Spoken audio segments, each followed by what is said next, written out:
had been open less than 24 hours, and they already had 5 student athletes that had jumped in that from basketball. You can imagine what that coach is going through. Wow, how am I going to replace that? Who will I get? And then donor relations are very important from a coaching standpoint. That coach has to make the connection with donors to keep that money flowing. One of the big donors to K-State basketball had provided quite a bit of name, image, and likeness money last year, and rumor has it that he's not feeling like he got his money's worth based on the results of the season. That's a big problem for a coach nowadays. How do I deal with that? And then, of course, where the money really comes from for college athletics is TV, radio, all the media rights, and we'll look at some numbers here in a little bit. And then if you get into professional sports, you have to deal with the draft. And if you watch the NFL draft on TV, you see these rooms with absolutely 100 people for that one team working on who are we planning on drafting. Oh, that person got drafted. Who's our next choice? They're trading spots between teams as well. So a huge number of people involved in the draft. Salary cap issues. You can imagine all that goes into that. If you follow the Kansas City Chiefs, you had Patrick Mahomes and another high-paid player that said, okay, we'll restructure our contract to give you more salary cap space. So they're willing to defer some money in order to keep that team at the highest level they possibly can. Obviously, free agency is a big issue. I can protect a player or two, but as you've seen this year, free agency is great for the players, I believe. A real cost if you're looking at it from the team standpoint. And obviously, you don't have very many players anymore that play their whole career with one team. All the contract issues, we'll look here in a little bit and contrast an old-timer's contract with Patrick Mahomes. Does the name Lynn Dawson even ring a bell? Just barely, probably. Won the Super Bowl with the Chiefs in 1969. The fan experience. How do I get fans in? How do I get them to spend money on parking, merchandise, food and beverage?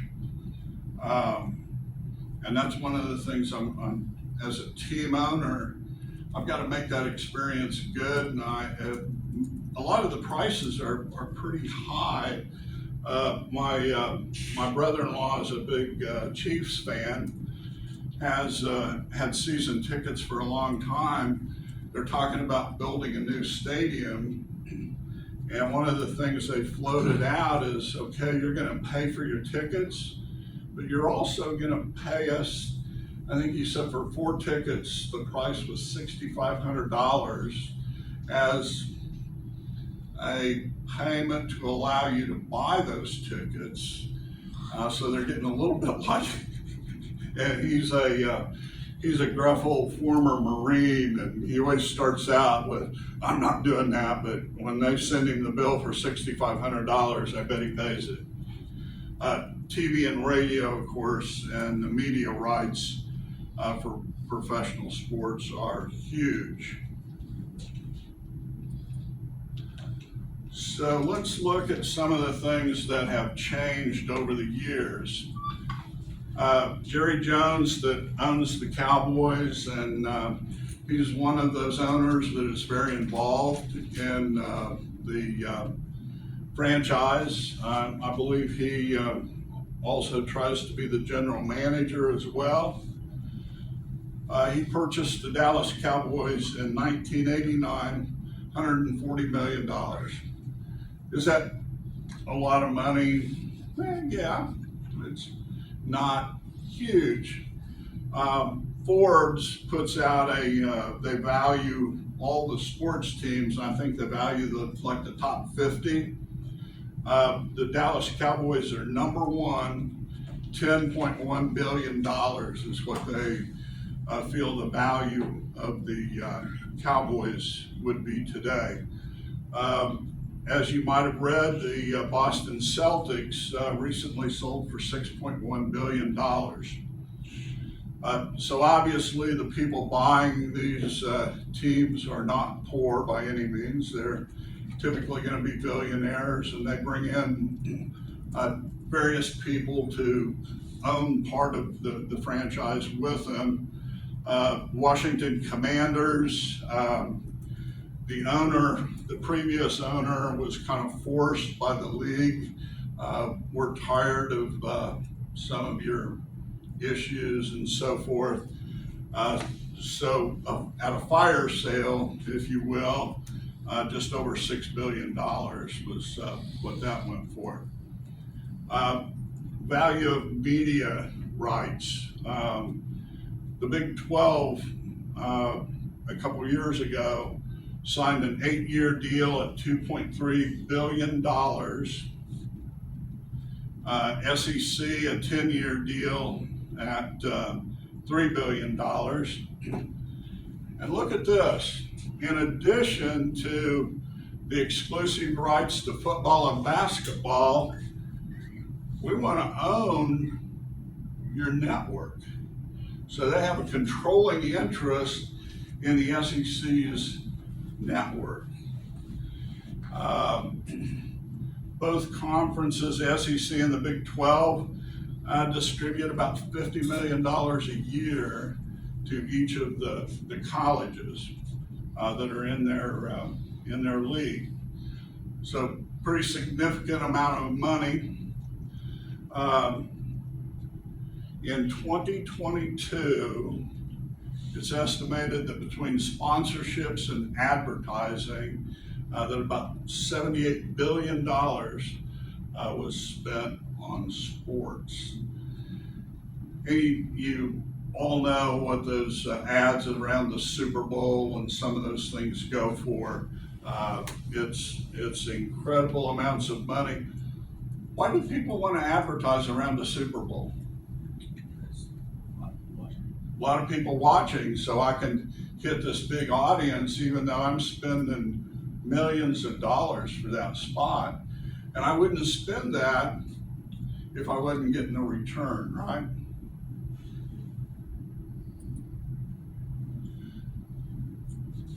Another thing that's changed is the size and complexity of contracts. Len Dawson was not originally drafted by the Chiefs. His 1962 contract was for $20,000. He also, during the off season, sold insurance to help pay the bills.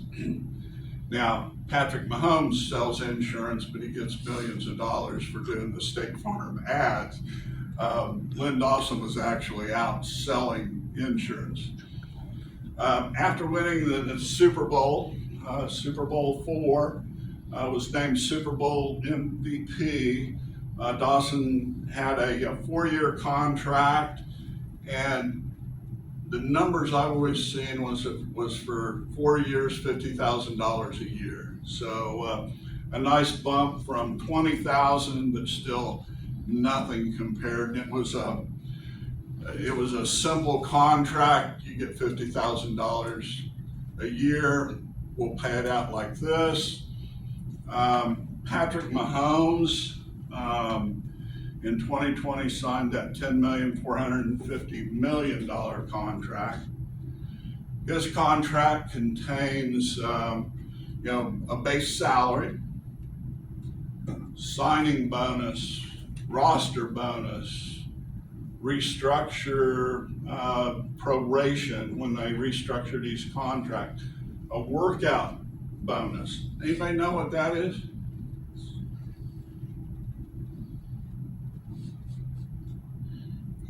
If he goes to those early season practices that he really doesn't have to, he gets a bonus for that. I think it's $1 million per year. Bonus for being MVP, a bonus for a conference championship, a Super Bowl win. He's got a no trade clause. And just to give you a little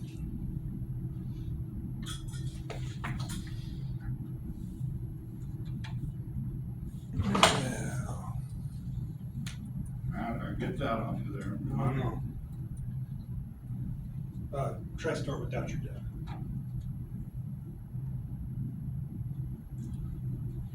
Oh, that did something bad.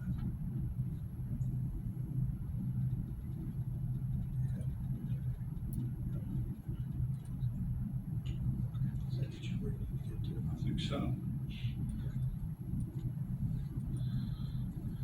And this is on a website that has all sorts of professional contracts. It's spotrac.com, and you can look up players and so forth.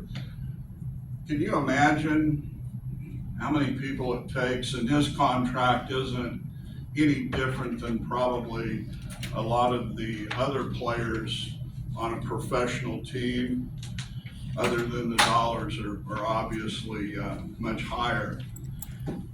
So you got the base salary there, and you see it goes up to $45 million. They prorated the signing bonus. Here's his restructure amount. The roster bonus, which means if he makes the roster for the Chiefs and is there, I think they have to stay 3 to 5 days. Then he gets that.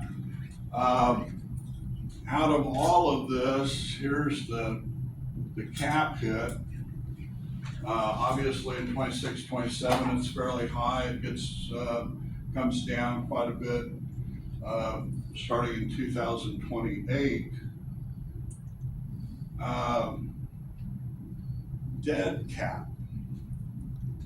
Anybody have a thought on what that might be?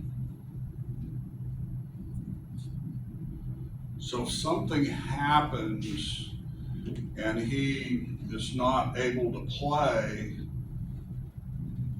all of a sudden they're going to be responsible for 67 million, 45 million that'll hit their cap in that year. So that's a pretty big risk, isn't it? And then look down here.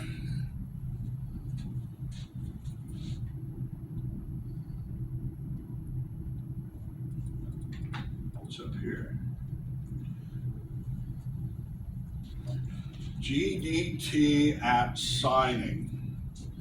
So what the Chiefs have agreed to with Patrick Mahomes is this contract, $63 million guaranteed to you. If you get hurt and can't play anymore next game, we still owe you $63 million. You can see as it goes out, it goes up to $141 million. Would that make you nervous if you owned the Chiefs?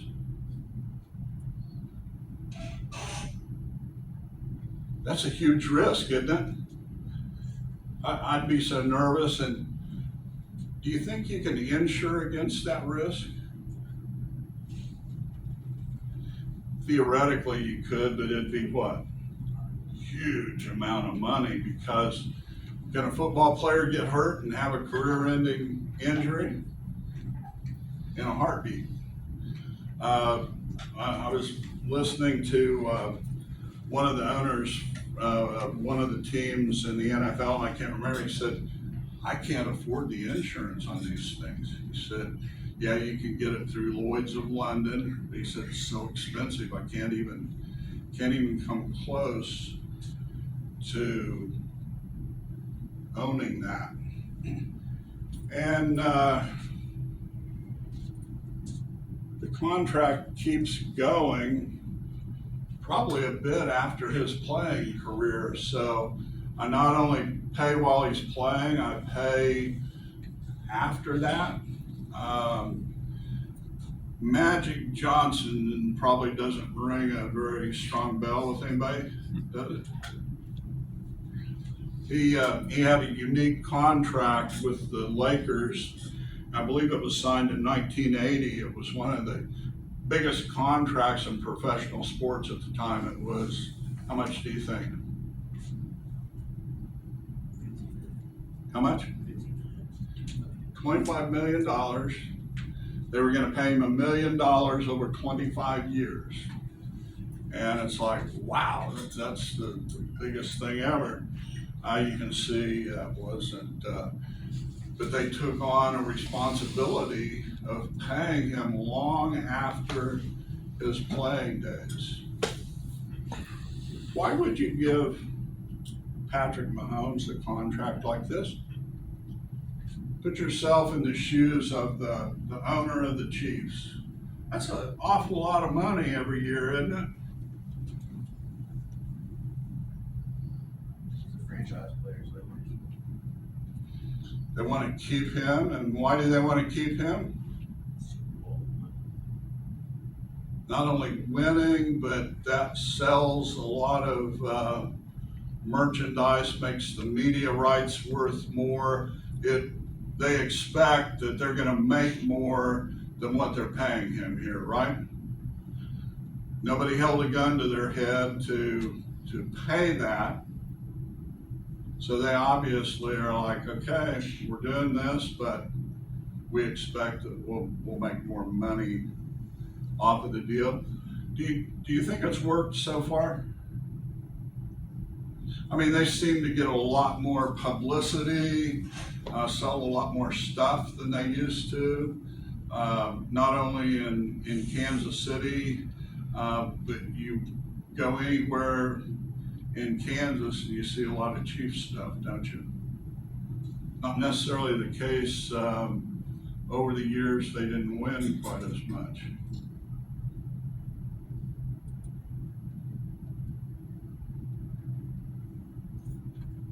How many people do you think it takes to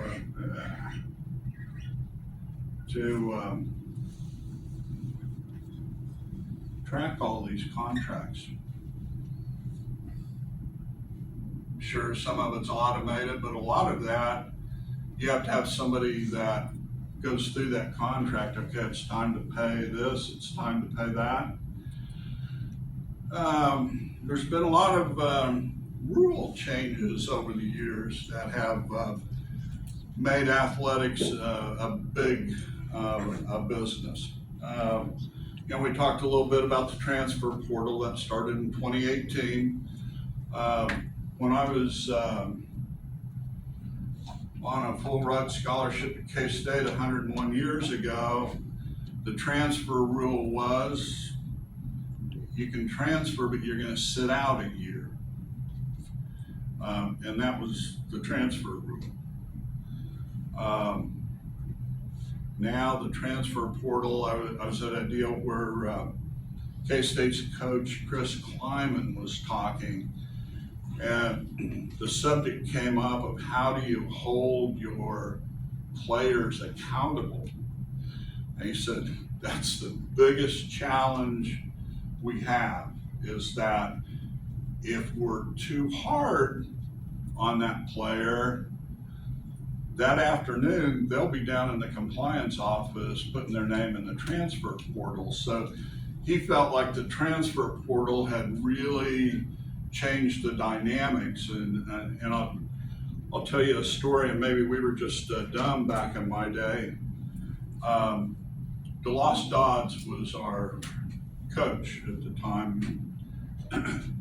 So we all get there a couple weeks before school starts like we're supposed to. We have our first team meeting and he says, you all need to go down to the Aggieville barber shop and get your hair cut. Guess what we all did that afternoon, the ones that he pointed to? We went down to Aggieville and got our hair cut. Do you think that would work today for a coach? What would you do if your coach said that? I'd laugh in the air. And so would everybody else down there. But that's a big difference in the coach's ability to really do everything. Free agency in professional sports. Prior to a ruling by an arbitrator in 1975, professional contracts for athletes was like, you sign up with us, we own you forever. So you can't make a deal with the Oakland Raiders to go there because we own your contract. We own you. Arbitrator said,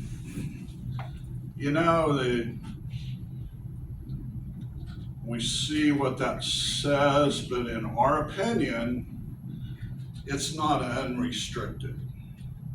You don't really own that person forever. And that's what started free agency in 1976 in baseball. And immediately, once free agency started, the salaries started to increase exponentially. Scholarship limits. In the NCAA, there were no scholarship limits prior to 1977. There were some dynasties back in the 60s, 70s in college athletics, weren't there? Who won a lot of national championships in basketball during that time frame?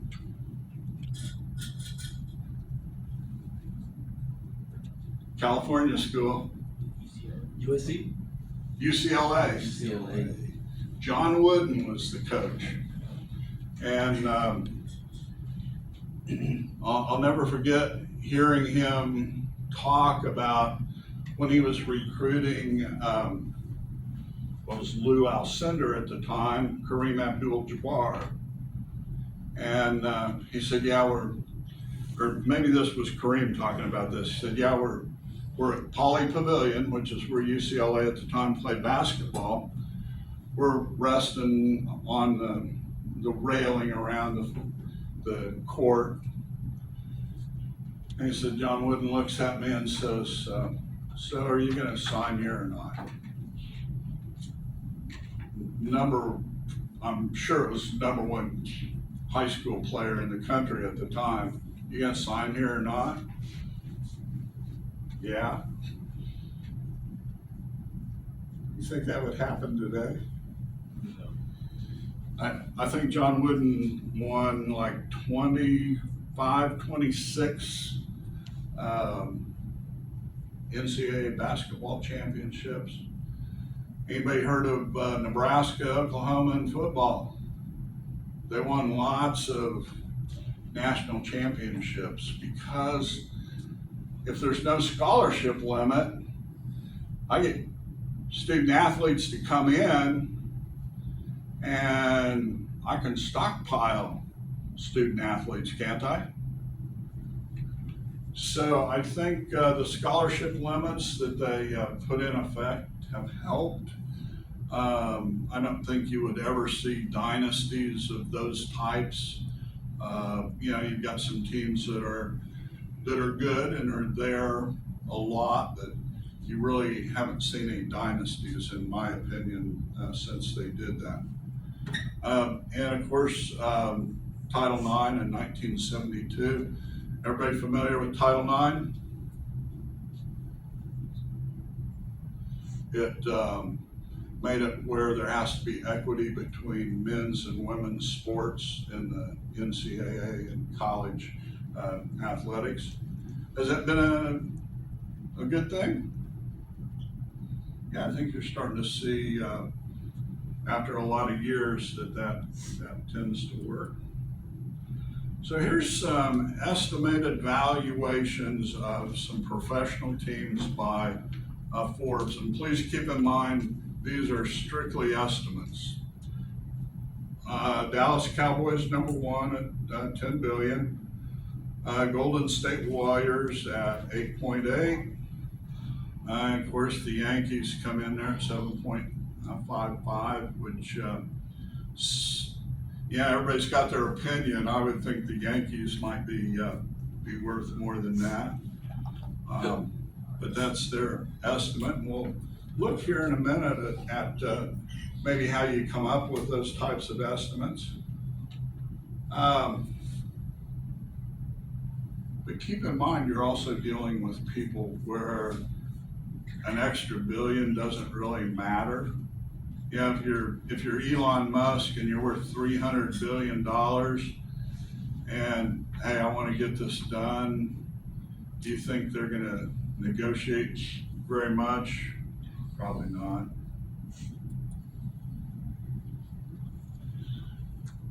I've always thought, can you imagine what it feels like driving home after you've signed the paperwork and now you own professional team XYZ?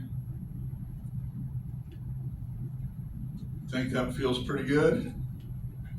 I think most of us would be pretty happy about that.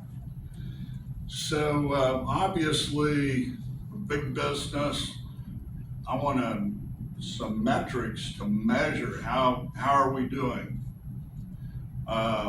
You know, some of the things you might look at as an owner or a manager, average revenue per spectator. So the people I get to the stadium on game day, how much are they spending?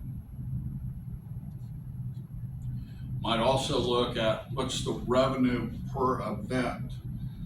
So how do I go about enhancing? How would you enhance that? Let's say that you want everybody to spend a little more, you want to make more off of the event. What would be your thoughts on how do we do that? How do we get people to spend more money?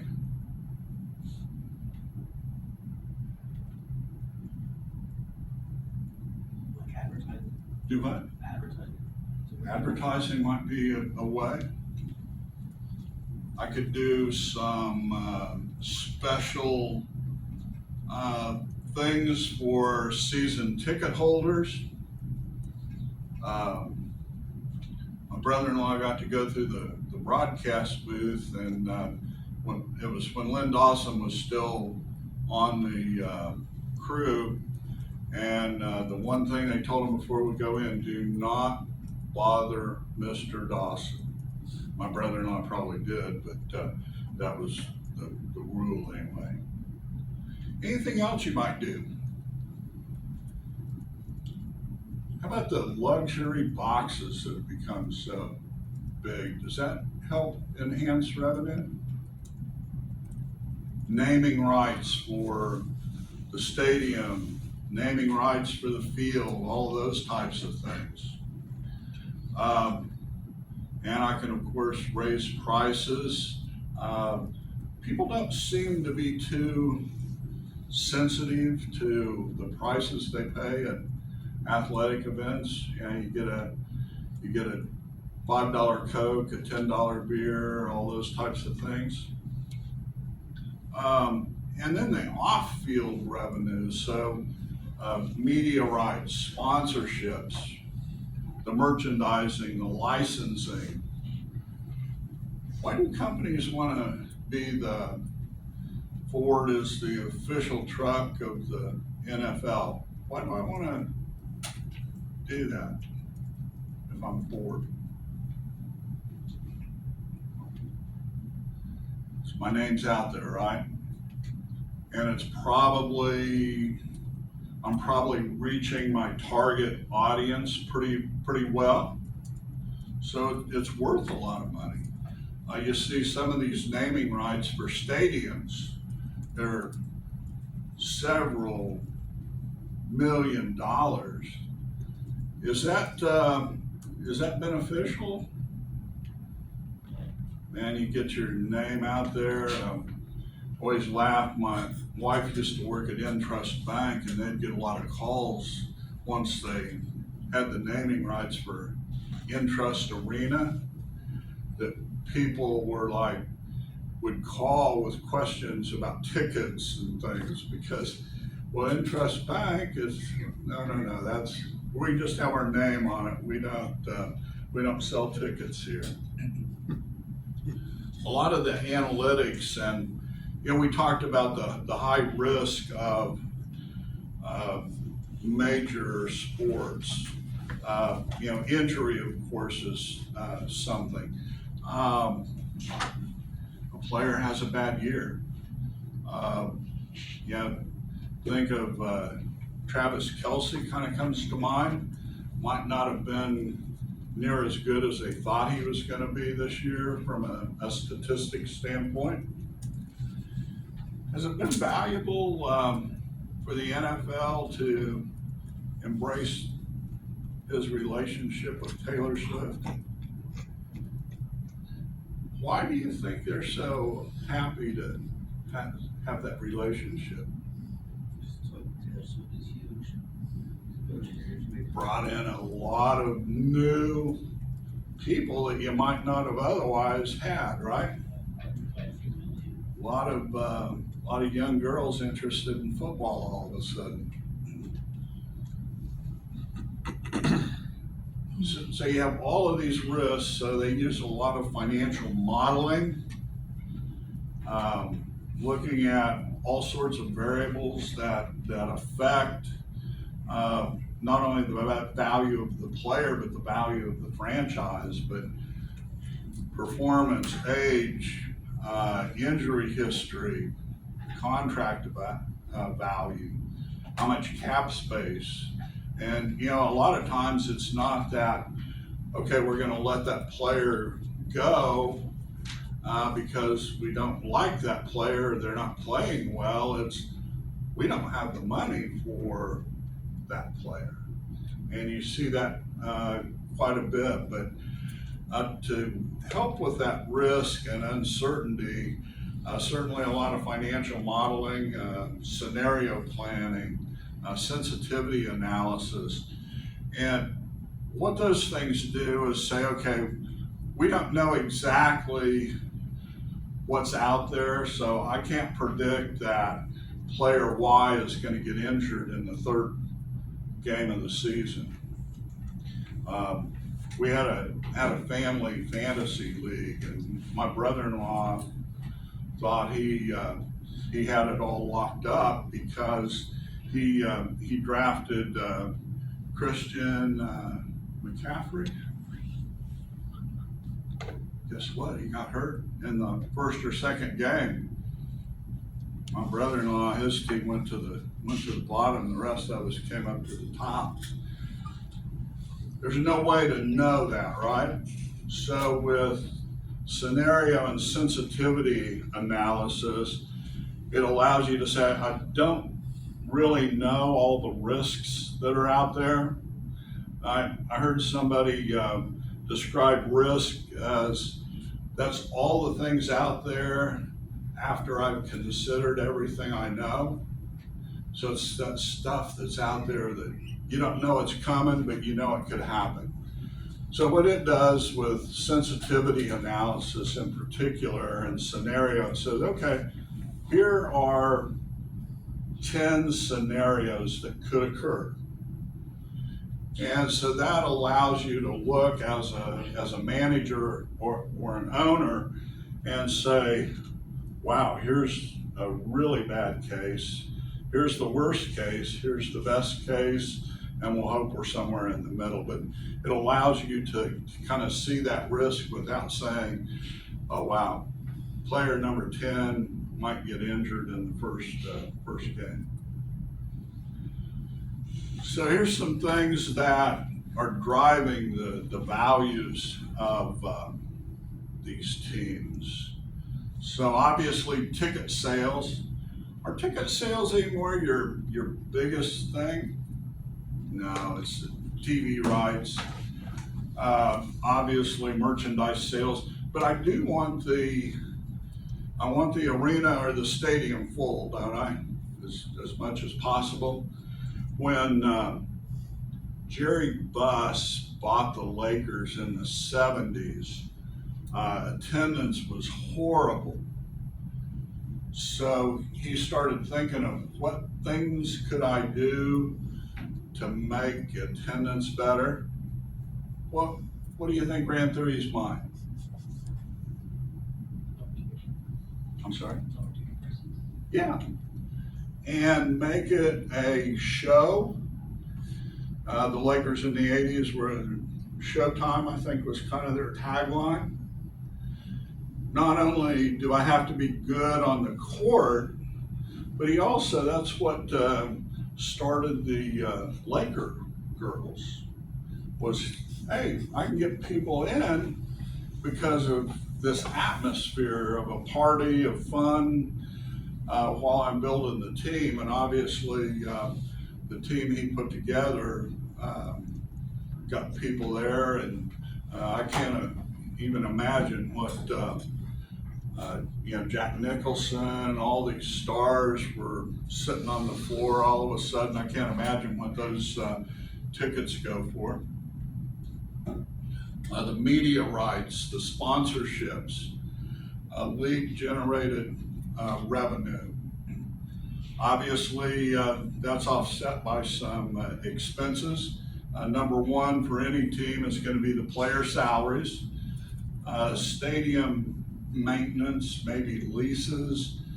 Who builds and pays for most of the new stadiums? They usually ask the taxpayers. The Chiefs want a new stadium, and they had put it up for a vote. If the voters were willing to put up a whole bunch of money for a new stadium, it didn't fly. Guess who was at the Chiefs' door right after that? The state of Kansas. Hey, would you want to come over to the Kansas side and have a new stadium? Well, then that put a little pressure back on Missouri to try to keep the stadium there. And I don't know where they're at, but the taxpayers were like, no, we think that Clark Hunt has $100 billion. Maybe he can fork over some money to do that. Why would an owner leave it up to the city or the county to fund your stadium?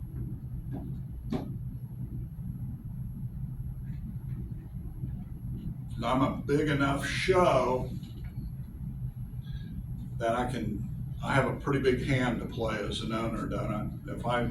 Can you imagine the economic impact if the Chiefs built a new stadium in Kansas versus Missouri? And all of a sudden you have your U.S. senators getting involved. It's such a big deal. Jerry Jones is one that took on very little, asked the public to pay very little of his new stadium because he wanted to do it Jerry's way and not have to worry about anything. And if you've ever been there for a game, anybody been to the Cowboys' new stadium for a game? It's amazing. It's an amazing stadium. But sometimes as the owner, You've got the maintenance issues that you have to take care of. Some of them, there's a lease payment that they have to make, and then the operating costs. The other things are assets. If I actually own the stadium, most of the teams own their own training facilities. The intellectual properties, the media rights, the logos, the merchandise, all of those types of things are certainly assets. Anybody ever go up like for the Chiefs training camp or anything in the summer? It's amazing now when you watch it. I haven't gone since I was about 14 years old, but it's amazing to watch how it's become such a big deal. The Chiefs used to have their training camp at a small college in Liberty, Missouri called William Jewell College. My much older sister worked for one of the VPs up there, and I would go up and spend a couple of weeks every summer, maybe a month, with her and her husband. And I got to know Hank Stram was their coach, and he had a son that was my age, and so we'd hang out together. The year after the Super Bowl, there might have been like 3 or 4 cars up above this little grass field. You were walking around on the field with the players. It was so relaxed, and it was no big deal. And now you look at it and you're like, oh my, this is crazy. All the people, and they got so many people up there that they have to kind of put up barriers and ropes and all sorts of things. Here's some other things that can influence the value. The market demographics. What does that mean? Would you rather own a sports franchise in Kansas City or Los Angeles? Los Angeles, because of the demographics. We have, number one, more people, right? Very affluent, typically. So that can certainly make a difference. Obviously, team performance. How much media exposure? One of the things they say, like, I've heard a lot of the players for the New York Yankees, it's a pressure cooker playing for the New York Yankees. Is that the media exposure? Sure, they're analyzing everything, even though the person analyzing may have never played baseball in their life. They can tell you why so-and-so isn't hitting as good as the experts think they should. And but that media exposure is also what makes the New York Yankees, right? Fan engagement. Do I really have fans that are really diehard? What team? Name a football team that you think has really strong fan engagement.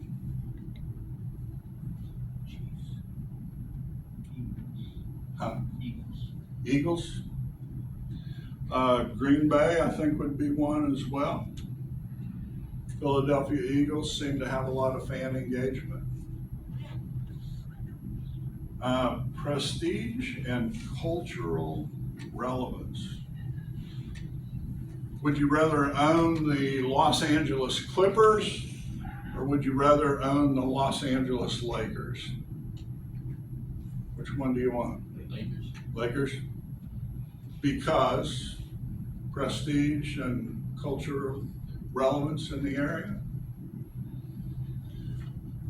Stadium location and the amenities. I've never been to that new SoFi Stadium. Anybody been there? Well, from TV, it looks amazing. Lots of amenities, right? And then the league strategies for revenue sharing, especially important for those in small markets. Hard to have a team in a small market like, the Oklahoma City Thunder, Kansas City Chiefs. Those are considered small markets. So if the league helps that in any way, kind of important. I was listening to someone that owned a NHL team. And he said one of the neat things about hockey is we all have the same money we can spend. You can spend more, but you have to pay a tax that is divided up among what they consider the small market teams. So how do we come up with these valuations? One is, how much cash flow does that team produce? So if I have a team that kicks out 100 million of free cash flow every year, and another team over here kicks out 10 million, which one would you pay more for? You're gonna pay more for the ones that pays you more money, right? That you make more money off of. And that's the idea here. Market approach. Hey, what if the last team or two that are somewhat comparable, what did they go for? And then the third one, it's an approach. I certainly am not a big fan of it, of looking at what's the fair market value of the assets. So what would these assets sell for? And then what are the liabilities? To me, the real way to do it is that cash flow approach. Any discussion, thoughts, questions?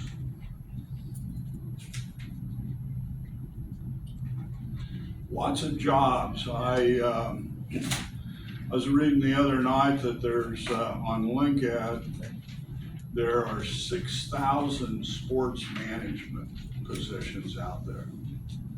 So a lot of opportunities for anybody that has an interest in sports and also an interest in business, finance, accounting, those types of things. It's definitely a business. Was there ever a huge financial problem for grad CC? No, I think the college overall does a pretty good job of allocating. Obviously, from a coach and a student athlete perspective, it's never going to be perfect. But I think the college does a pretty good job of supporting their athletics. And one thing to keep in mind is that athletics at this level is a zero-sum game for the most part. So you come here to wrestle. You get a scholarship. You might pay a little bit, but then the college also has to support you in the classroom as well as on the field and travel. So when you take the scholarship and everything into account, there's not very much cash flow, if you will. There's certainly, and so much of it depends on donors. We have a few really good donors, but we don't have a real broad base of donors for athletics, which I think if we could ever develop that, it would really be a game changer. A friend of mine used to own the McDonald's in Liberal. And Mark was telling me one time, he said, I send him a $50,000 check every year. I said, wow, that's really generous. He goes, not really.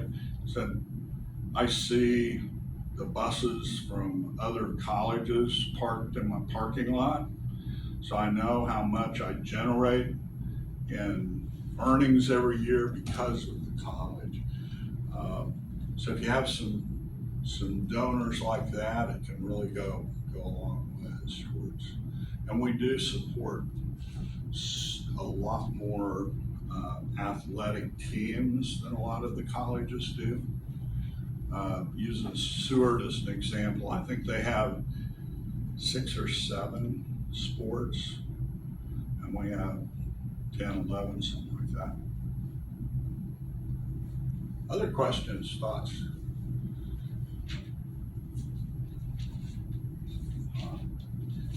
I appreciate your attention and interaction. Do we have any others? You're asked to come up with there we go. How do you effectively, I'm sorry? how do you effectively communicate to your coworkers, or any strategies you use Effectively communicate what? I'm with sorry. your coworkers and stuff? Like any strategies you use to make sure everything is set That's and a done? good question. I believe that you need to treat everybody the same. And I believe you have to be friendly. You also, though, have to know where you can help and where you have to stop from, especially in a position like VP of Finance. Number one, you want everybody to feel like they've been listened to. And, you know, sometimes even though I understand, listen, we can't afford that, you know. But you can do it in a way that's respectful.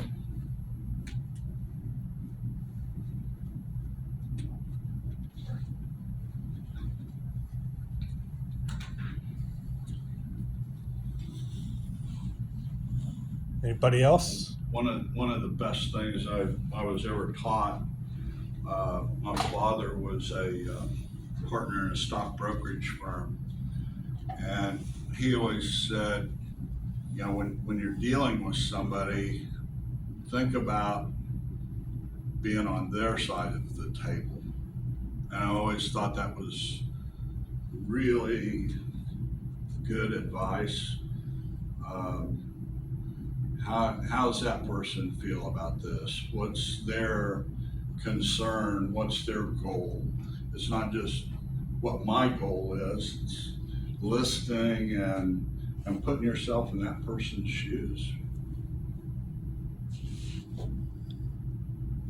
Anything else? We have another one? How do you ensure that Pratt campus facilities meet the needs of students and staff? One of the things I think we've been pretty successful at is taking care of things before they become a huge expense.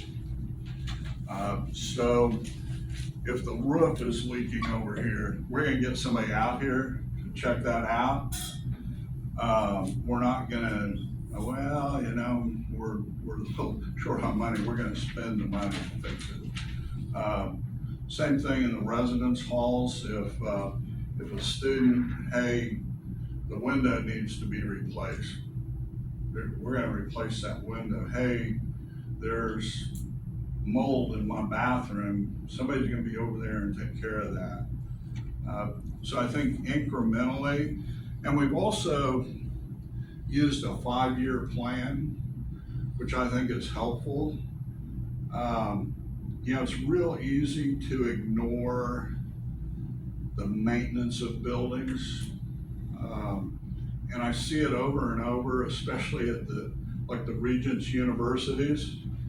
They'll have a leak and they'll say, oh man, that's leaking. Oh well, they go on to the next thing. One thing I think has led to that is, oh my gosh, look at this. And I saw this with K-State. Perfectly good business building, it was old, but things started like roof leaks and stuff, and they're like, yeah, it's leaking. Oh my gosh, we need a new building for the business department. They went out and raised money. To me, take care of what you have and only build new when you really, really need to. A good case in point is we built the new EPT building out in front of campus. This building was just not, it was just getting to the point where it wasn't worth fixing all the things that needed to be fixed. It wasn't that we were ignoring them, it's just like this building isn't, they needed more space. The extra classroom will help add about 30 students to the program. So those types of decisions sometimes you make, but you don't just let a perfectly good building like this, the roof leak or the plumbing leak. We had an issue with some of the plumbing in the bathroom. We got somebody over here and we tore out the wall, replaced it, and replaced the issue with the plumbing. You take care of things instead of just ignoring it. I think a lot of places or facilities, they do tend to ignore. I always have tried to be a champion for our facilities. Let's take care of this. But there's not always somebody that wants to champion your facilities. So it's kind of easy to forget about it in a lot of instances. Does that answer your question? Yep. We have one more?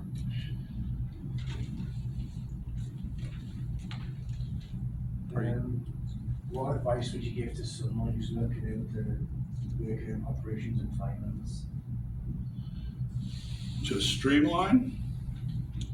I think as we transition to new software will be a huge efficiency. Software we have now is Great Plains Dynamics, and it handles the business office side of things. Power Campus takes care of the student side of things. There's another software called PowerPhase that takes care of scholarships.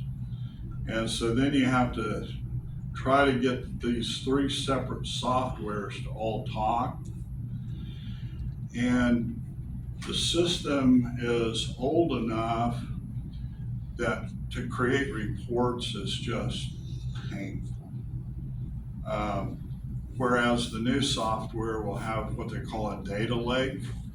So even somebody like me that doesn't know all of the tables and where things are at, like our computer center, I'll be able to create a report without having to have a lot of technical knowledge. I think that'll be a real game changer for the whole operation of the college from an administrative standpoint.